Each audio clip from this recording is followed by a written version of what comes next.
Bonjour à tous, ça y est, il est temps donc du nouveau portail de l'échange d'âmes. La liste, comme je disais précédemment, donc on la connaît depuis à peu près une dizaine, quinzaine de jours. Elle n'a pas changé, hein, effectivement, c'était ce qui nous avait été transmis au départ. On a franchement de bons héros, hein. Il y a des choses à dire, des choses à faire avec certains. On va regarder tout ça. Plutôt que de regarder à chaque fois chaque truc et compagnie, devoir bouger, etc. Je vais faire comme d'habitude, hein. J'ai été rechercher donc les cartes de chacun de ces héros-là sur Line, sur le Master. Coucou à Isaac d'ailleurs, qui m'a à nouveau donc autorisé à utiliser donc voilà, les cartes qu'il a créées, hein, avec son équipe du Master, pour pouvoir vous parler donc de tous ces héros du Soul Exchange. Alors, on va regarder donc pour le moment donc les héros de la ligne à 10 âmes. Excuse-moi, j'allais dire 5. Ça serait bien 5 âmes d'ailleurs, hein, Marc. Encore que je sais pas ce qu'il nous mettrait parce que il y a quand même une constante dans ce Soul Exchange, c'est qu'on a des héros qui sont quand même assez anciens. Le héros le plus récent, c'est Léadria, hein, qu'on voit juste là déjà à l'écran, qui a 8 mois, 9 mois, décembre 2023, donc c'est ça, ouais, 9 mois. Et les autres, ils sont beaucoup plus anciens. Et on est sur des puissances entre 850 et 920, 930 à peu près, hein. Donc voilà, ce sont des héros qui, en termes de statistiques, sont largués par rapport aux héros qui sortent actuellement. Maintenant, ils ont, comme je disais, pour beaucoup, donc quelques avantages, quelques intérêts, et des conditions dans lesquelles on peut encore les utiliser. Parce que par exemple dans la vidéo précédente, on voyait apparaître un moment Gardien Hippo qui est complètement largué aussi au niveau des stats, et pourtant qui reste toujours aussi excellent dans les événements tels qu'une tour. Voilà, limite break 1, limite break 2 éventuellement, létal en 20 minimum, et puis en fait on en fait encore quelque chose sans souci. Alors dans une défense peut-être pas, mais dans les frappes d'attaque peut-être. Donc on va voir tout ça. Alors Nemesis, héros de la tour des Styx. 857 de puissance, effectivement, c'est très très ancien. Elle résiste à tous les effets négatifs, hein, et ça s'applique donc également aux effets qui touchent la défense élémentaire. Bon, on va pas regarder les statistiques, forcément. Alors, sa CS, donc une fois, deux fois ou trois fois. La première fois, elle va mettre déjà une belle claque à 500% de dégâts à la cible. Ça fait mal. Voilà. Pendant 3 tours, à chaque fois que le mana d'un ennemi, hein, c'est n'importe lequel, c'est pas la cible, hein, augmente à cause d'une CS, d'un effet, d'une propriété de niveau. Par exemple, dans les tours, on a de temps en temps du mana qui nous arrive. D'une compétence passive, d'un effet de famille ou d'un sbire, l'ennemi va subir 250 points de dégâts. Bon, il y a plein de possibilités, hein, pour avoir du mana en plus, sauf que, va falloir si vous voulez vraiment utiliser une Nemesis, il va falloir vraiment détailler toutes les défenses que vous allez rencontrer, savoir s'ils font un truc dans ce style-là ou pas. La x2, 640% de dégâts, c'est bien, hein, c'est pas mal du tout, hein, encore une fois. Les ennemis ne peuvent pas recevoir de nouveaux bonus pendant 3 tours, ça c'est bien. Les nouveaux bonus de génération de mana sont remplacés carrément par moins 34% de génération de mana pendant 4 tours. Ouais, on a vraiment un héros avec Nemesis qui fait un peu de contrôle de mana, hein. Si vous gagnez du mana dans sa charge x1, bam, vous prenez des dégâts. Dans sa charge x2, et si vous gagnez une génération de mana, boum, allez, vous prenez moins 34% de génération de mana. Et surtout, théoriquement, vous ne récupérez pas de nouveaux bonus pendant pendant 3 tours, hein. Charge de mana x3, 680% de dégâts à la cible. Les ennemis ne peuvent pas recevoir de nouveaux bonus. Pendant 3 tours, les bonus de génération de mana sont transformés en moins 34% de génération de mana. Et pendant 3 tours, à chaque fois que le mana d'un ennemi augmente ou quoi que ce soit, c'est 250 points de dégâts. Bon, le x3, c'est comme tous les sticks. C'est un mélange de la x2, de la x1 et de la x2. C'est sympa. C'est sympa. Maintenant, moi j'aime bien la x2 essentiellement dans ce que je lis. La x1, je la trouve un peu trop conditionnée et puis ça veut dire qu'il faut vraiment tout lire, tout regarder, tout analyser. On n'a pas toujours envie de tout analyser tout le temps lorsqu'on fait une attaque sur une défense en raid. Mais voilà, moi en tout cas j'aime bien la x2. J'aime bien la x2, donc ça c'est sympa.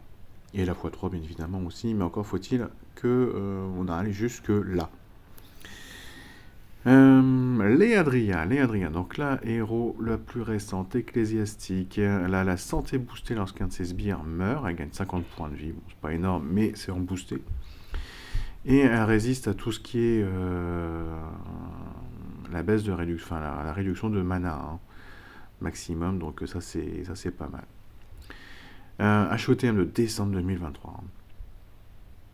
L'esprit du printemps en mana moyen, elle va invoquer un sbire pour tous les alliés qui a un sbire qui a 30% de points de vie. Et c'est tout.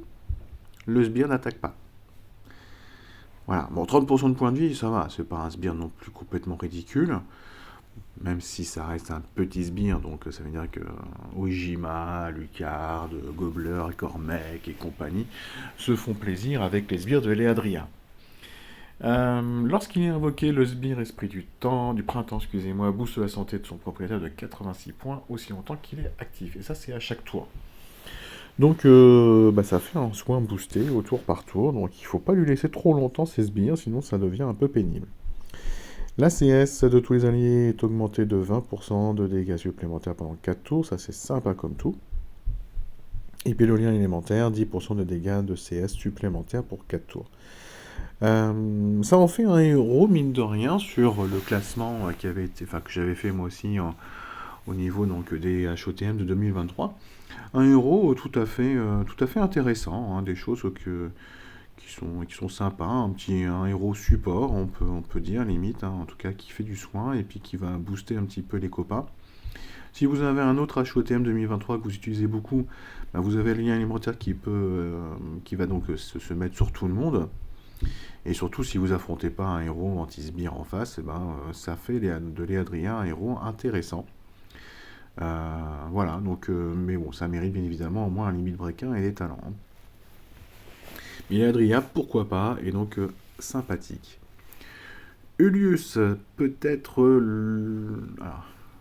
Je vais peut-être me faire déglinguer derrière, mais en tout cas, j'estime que c'est peut-être le meilleur héros de la ligne d'Izam.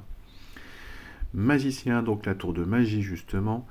Il a le bonus de famille, c'est celui qui permet donc de donner des chances en fait de mettre un petit stack de génération de mana supplémentaire à un allié, qui est très très bon, hein, très très bon.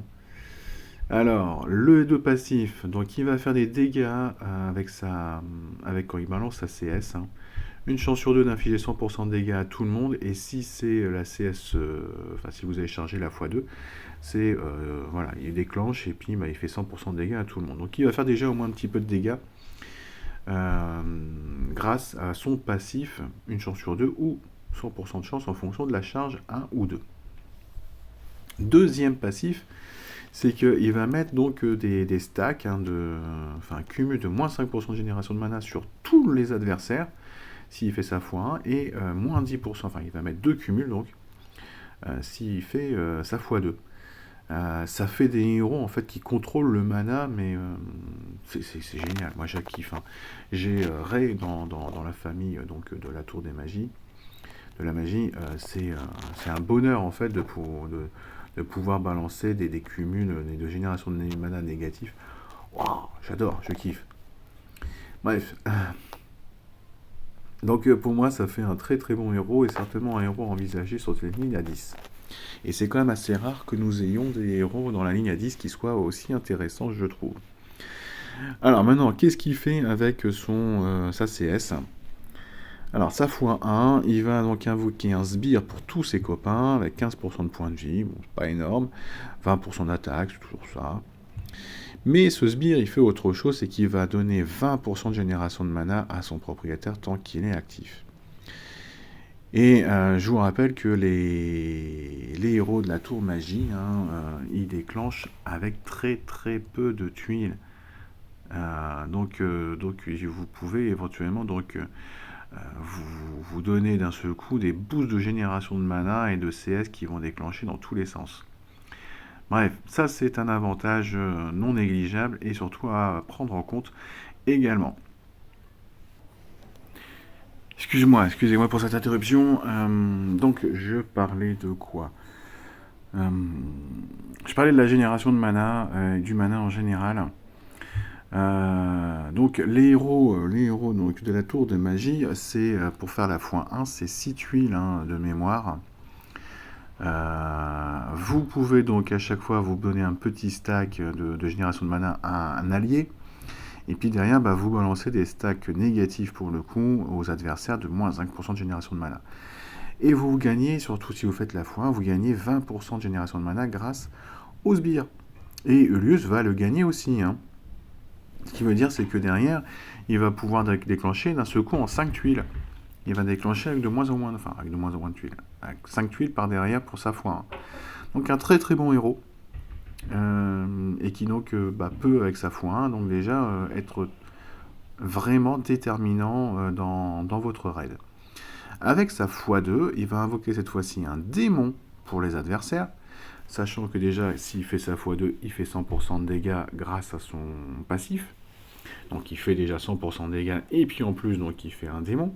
Le démon qui fait 100% de dégâts, enfin d'attaque, de chaque tour. Vraiment, ça commence à faire mal. Et le démon, donc pour le retirer, il faut 60% de la santé. C'est énorme. C'est l'un des plus gros démons qui absorbe de la santé. Et puis ce démon, c'est pas fini. En plus, il met moins 38% de génération de mana au propriétaire. Donc là, vous handicapez clairement votre adversaire lorsque vous faites une x2 avec Ulius. Il prend une petite claque. Le démon, il fait mal. Le démon est difficile à retirer. Le démon fait une grosse baisse de génération de mana. Donc un vrai héros intéressant dans cette liste avec sa x2. La x1 est intéressante, mais la x2 est vraiment très très puissante. C'est pourtant un héros qu'on n'a pas beaucoup rencontré effectivement dans des défenses, parce que malheureusement aussi dans une défense il est présent et qui fait sa x1. Vous n'êtes pas à l'abri des Ojima et compagnie qui vont tout vous raser et donc complètement exploser la défense derrière. Mais s'il faisait, en fait, si la x1 était inversée avec la x2, je pense qu'on l'aurait peut-être vu un petit peu plus souvent. Bref. Ça, c'était pour Ulius. J'ai fait qui? J'ai fait Nemesis, Léadria, Ulius, Akonia, et il en reste encore un derrière. Akonia, héros élémentaire sombre. Alors, les héros élémentaires sont des héros quand même très difficiles à obtenir, donc de trouver Akonia, et puis il y en a un autre en plus dans ce Soul Exchange. C'est très rigolo, je crois que c'est la première fois qu'on en a qui apparaît dans le Soul Exchange. Alors, les dagues sanglantes, le bonus de famille, c'est... qu'est-ce que c'était chaque bonus de famille? J'en ai plus souvenir. Là, c'est les dégâts en attaque ou en défense. Si, bonus de famille, c'est les tuiles qui sont transformées, excusez-moi. Alors, Akonia, qu'est-ce qu'elle fait? En mana rapide, elle va invoquer un démon pour la cible et tous les ennemis sacrés. Le démon, il met une belle claque de 250% d'attaque à chaque tour. Donc ça, c'est bien. C'est un démon qui est très, très costaud. Et si vous rencontrez une défense où il y a beaucoup de héros jaunes, ça devient effectivement très intéressant. Si vous avez au contraire une seule cible jaune, c'est peut-être un petit peu moins intéressant, parce qu'en fait, au mieux, vous allez invoquer 2 démons dans votre attaque. Si vous ne ciblez pas le héros jaune avec votre attaque, bien évidemment. Mais si vous avez, je sais pas, par exemple, une défense en face de vous, il y a 3 héros jaunes, vous tapez sur l'un des 2 autres héros. Il y a 4 héros déjà, donc qui vont prendre le démon. Alors le démon, par contre, il fait très mal, mais il se retire assez facilement, 20%. Donc là, n'importe quel soin, en fait, retire le démon. Mais s'il disparaît, ce démon, il va donc mettre des dégâts de saignement à hauteur de 810 points sur 3 tours. Ça fait donc 270, si je me souviens bien. 270, ça fait 540. 610, c'est ça, 810. Donc 270 points sur 3 tours. Donc un héros à envisager aussi sur cette ligne à 10 âmes. Mais là, pour le coup, clairement, c'est que un héros d'attaque, hein, parce que si vous rencontrez Akonia, sauf si vraiment vous avez envie parce qu'elle est en tank et vous vraiment la dégager rapidement, mais sinon, bah, ne prenez pas de héros jaune et puis ça va pas vous faire très très mal, quoi. Voilà, et Zenobia, héros, donc là, c'est le moins puissant, hein, de tous, hein. 809. Franchement, ils auraient mis le costume, ça n'aurait pas été déconnant du tout.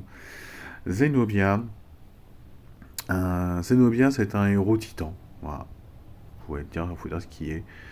Pas un énorme intérêt en dehors des titans. La double piqûre, donc 320% de dégâts sur les héros en bord de formation. Bon, bah, c'est comme Jabberwock et compagnie, on en reconnaît de plus en plus, hein, des héros comme ça. Ils en ont sorti récemment, hein, beaucoup par rapport à ça. Il y a un ninja, hein. S'il reste un seul ennemi, bien évidemment, les dégâts sont doublés. Et puis bah, après, c'est les boucliers de type feu qui sont changés sur le plateau et qui prennent 64% d'attaque lorsque vous êtes en attaque. Donc voilà, sur un titan, vous prenez Zenobia, vous déclenchez sa CS avec des potions mana éventuellement. Et puis bah, toutes les tuiles rouges vont faire terriblement mal au titan. En dehors du titan, bah, si vous n'avez pas accès en fait aux potions mana, bah, faut déjà réussir à la déclencher, elle est mana moyen, hein. Et puis vu ses stats, je suis pas sûr qu'elle va vous permettre vraiment de faire quelque chose. Donc si vous avez peut-être un petit manque dans votre team rouge pour attaquer des titans, bah, Zenobia peut être envisagé. Mais c'est vraiment très très conditionné à cet élément-là et uniquement cet élément-là. Voilà pour la ligne à 10. Donc je pense que vous l'aurez compris, moi mon favori sur cette ligne à 10 c'est Julius. Déjà parce qu'en plus c'est le plus puissant, hein, donc il y a des chances, bah oui c'est le plus puissant. Donc au niveau de ses stats, bah, c'est moins déconnant. J'aime beaucoup voilà, son bonus de famille, j'aime beaucoup ses passifs. Léadria peut éventuellement être envisagé, mais bon, moi je suis un peu moins fan. Akonia peut être envisagé également pour pouvoir attaquer, bien évidemment. Mais voilà, moi, mon favori sur la ligne à 10 âmes, c'est Julius, pour tous les éléments que j'ai cités. Voilà, je vous retrouve d'ici quelques minutes pour la ligne à 15 âmes. Ciao, ciao!